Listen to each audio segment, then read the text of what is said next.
नमस्कार, हेलो। हम हर हफ्ते सुप्रीम कोर्ट की क्रिमिनल लॉ पे एक जजमेंट को समझेंगे।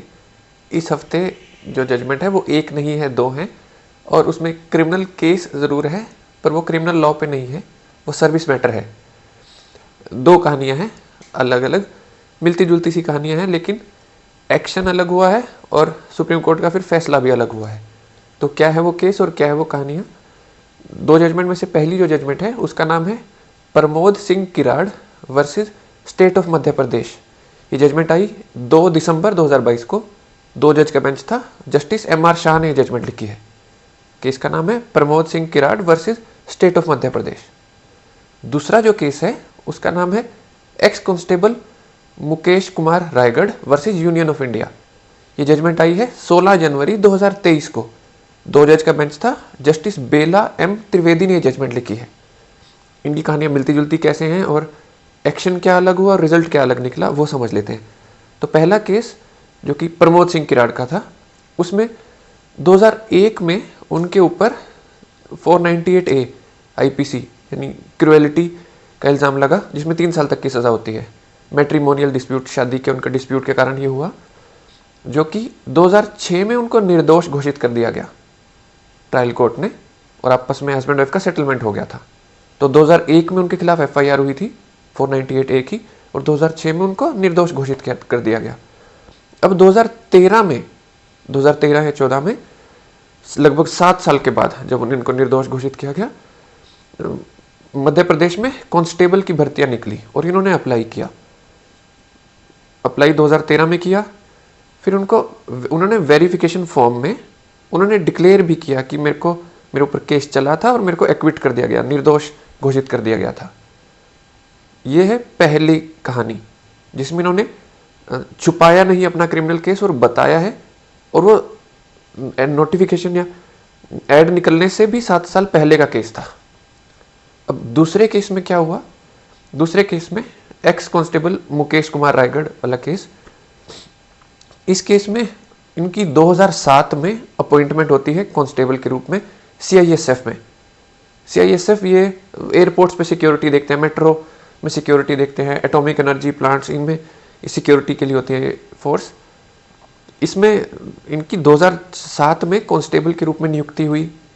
इनके खिलाफ 2003 में, नियुक्ति से 4 साल पहले, आईपीसी के 323, 324, 341 का इनके ऊपर केस दर्ज हुआ था। 323 होता है हर्ट, जिसमें 1 साल तक की सजा होती है। 324 होता है हर्ट विद डेंजरस वेपन, जिसमें 3 साल तक की सजा होती है। 341 होता है रॉन्गफुल रिस्ट्रेंट, इसमें 1 महीने तक की सजा होती है। तो ये इनके ऊपर एफआईआर दर्ज हुई थी, पर इन्होंने ये फैक्ट बताया नहीं, छुपाया था। इनकी अपॉइंटमेंट हुई 3 नवंबर 2007 को, और 21 नवंबर 2007 को कॉम्प्रोमाइज के बाद इनका एक केस क्लोज हो गया, क्वैश कर दिया गया, बंद हो गया केस। तो अपॉइंटमेंट हुई 3 नवंबर 2007 को, और जो केस क्लोज हुआ था वो 21 नवंबर यानी अपॉइंटमेंट के बाद, और इन्होंने फैक्ट छुपाया था। तो दूसरे केस में non disclosure of pendency of case, criminal case, ये ग्रेव मिसकंडक्ट समझा गया और इनको नौकरी से हटा दिया गया। फिर ये सुप्रीम कोर्ट आए थे, हाई कोर्ट का फैसला था और फिर सुप्रीम कोर्ट आए थे। पहले केस में छुपाया नहीं था और वो भी उनको हटा दिया गया था। फिर हाई कोर्ट ने एक बेंच ने उनको बैक वेजिस के साथ कहा था अपॉइंट करो, 2 बेंच के जज ने हाई कोर्ट ने कहा था कि उनको हटाया जाए। दोनों ही मिलती जुलती कहानी, और फिर दोनों सुप्रीम कोर्ट आए हैं। सुप्रीम कोर्ट ने किन आधार पे दोनों का फैसला किया और क्या रीजनिंग दी थी? सुप्रीम कोर्ट ने 2 फैसलों के नाम लिए। जब भी क्रिमिनल केस होता है या पास्ट एंटीसीडेंट्स की बात हो तो ये केस काफ़ी ज़रूरी है। पहला केस है Avtar Singh versus Union of India, ये 2016 का केस है, इसमें 3 जज का बेंच था। और दूसरा केस है Satish Chandra Yadav versus Union of India, ये 2022 का केस है।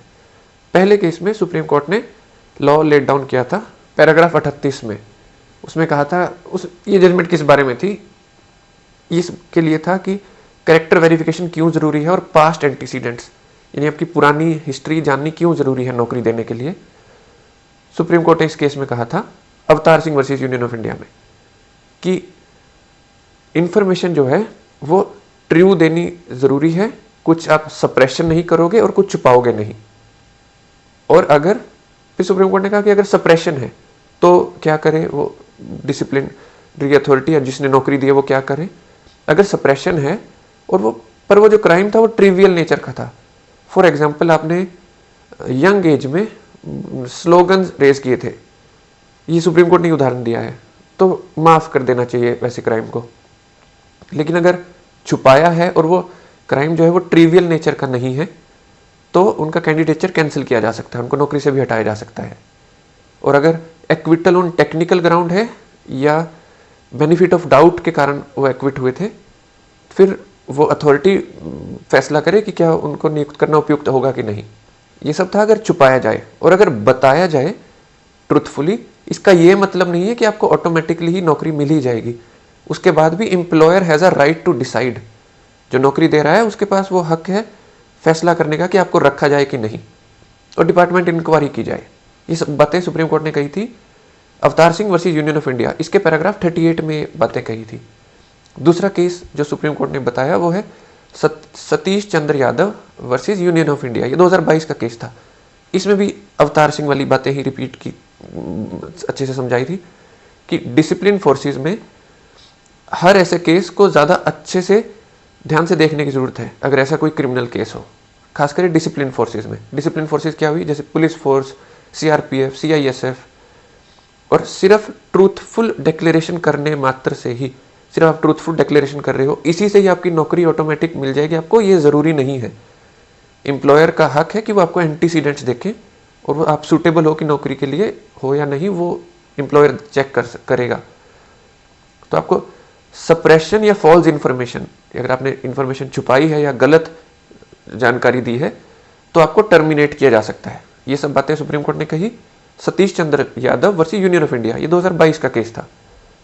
अब कोर्ट सिर्फ यह देखेगा कि उस अथॉरिटी ने, जो एम्प्लॉयर है, कोई मैलाफाइड तो नहीं था। मैलाफाइड होता है कि गलत नीयत से तो वो जांच नहीं की, प्रोसीजर फेयर था कि नहीं। कोर्ट सिर्फ यह तय करेगा इन केसेस में कि जिस एम्प्लॉयर ने नौकरी से हटाया है उनको, तो उसका प्रोसीजर फेयर था कि नहीं, कि ठीक से जांच की गई थी कि नहीं। फिर सुप्रीम कोर्ट ने आखिर में कहा कि सीआईएसएफ फोर्स देश की सुरक्षा देखती है, आंतरिक सुरक्षा देखती है, airports, metro security, atomic energy के प्लांट्स, ये सब देखती है, तो इनमें डिसिप्लिन ऑफ हाईएस्ट ऑर्डर चाहिए। तो सुप्रीम कोर्ट ने जो एक्स कांस्टेबल मुकेश कुमार रायगढ़, जिसमें उन्होंने सूचना छुपाई थी और उनको जो केस खत्म हुआ था वो नौकरी लगने के बाद था, उस केस में सुप्रीम कोर्ट ने कहा कि इनका ग्रॉस मिसकंडक्ट है, right at the threshold of entering into that job. जैसे ही वो नौकरी में आए हैं तभी उनका वो ग्रॉस मिसकंडक्ट है, और उसमें जो ऑर्डर है वो सही ठहराया और कहा कि इनको नौकरी से हटाना बिल्कुल ठीक था और सही रीजनिंग देके इनको हटाया गया है, कोई इनके खिलाफ अन्याय नहीं हुआ है, प्रोसीजर फेयर था। एक्स कांस्टेबल मुकेश कुमार रायगढ़, तो इसमें उन्होंने छुपाई थी इंफॉर्मेशन और वेरिफिकेशन फॉर्म में गलत बताया था कि केस नहीं है।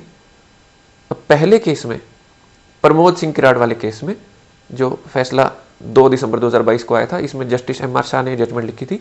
इसमें उन्होंने कहा कि कोई सप्रेशन ऑफ मटेरियल फैक्ट नहीं है और वो कांस्टेबल के रूप में उनको नियुक्त करना, सुप्रीम कोर्ट ने कहा कि सही है, इनको को नियुक्त किया जाए अगर ये सूटेबल हैं।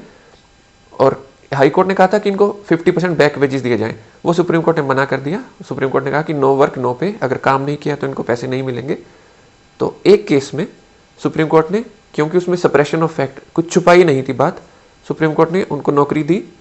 वो केस का नाम है Pramod Singh किराड़ versus state of Madhya Pradesh. ये फैसला आया 2 दिसंबर 2022 को, क्योंकि कुछ छुपाया नहीं था और उस नौकरी की ऐड निकलने से 7 साल पहले वो केस हुआ था। और दूसरे केस में क्योंकि छुपाया था और आप नौकरी, उस केस में नौकरी लगने के बाद आपको, जब नौकरी लग गई थी उसके बाद वो केस कॉम्प्रोमाइज हुआ था और इफेक्ट छुपाया था, तो इसमें उनकी नौकरी से उनको हाथ धोना पड़ा। तो एक ही तरह से की परिस्थिति, एक एक्शन लिया तो कुछ और फैसला हुआ, नौकरी से गए जब सप्रेशन ऑफ फैक्ट था, जब छुपाई बात, और जब बताई तो नौकरी से हाथ नहीं धोना पड़ा। तो जब भी आप भी किसी गवर्नमेंट जॉब में जब भी अप्लाई करें और आपके खिलाफ कभी क्रिमिनल केस हुआ हो, तो अच्छा रहेगा कि आप वो डिक्लेयर करें और स्पेशली अगर आप किसी डिसिप्लिन फोर्सेस में नौकरी के लिए अप्लाई कर रहे हो, जैसे पुलिस फोर्स, CISF, CRPF, तो उसमें क्रिमिनल केस अपना ज़रूर डिक्लेयर करें, ट्रूथफुली डिक्लेयर करें, फिर डिसिप्लिन अथॉरिटी के पास वो हक है कि वो आपको नियुक्त करे कि ना करे। तो ये था इस हफ्ते की हमारी सुप्रीम कोर्ट की जजमेंट। हम अगले हफ्ते एक और जजमेंट को आपके साथ समझेंगे। नमस्कार, धन्यवाद, थैंक यू।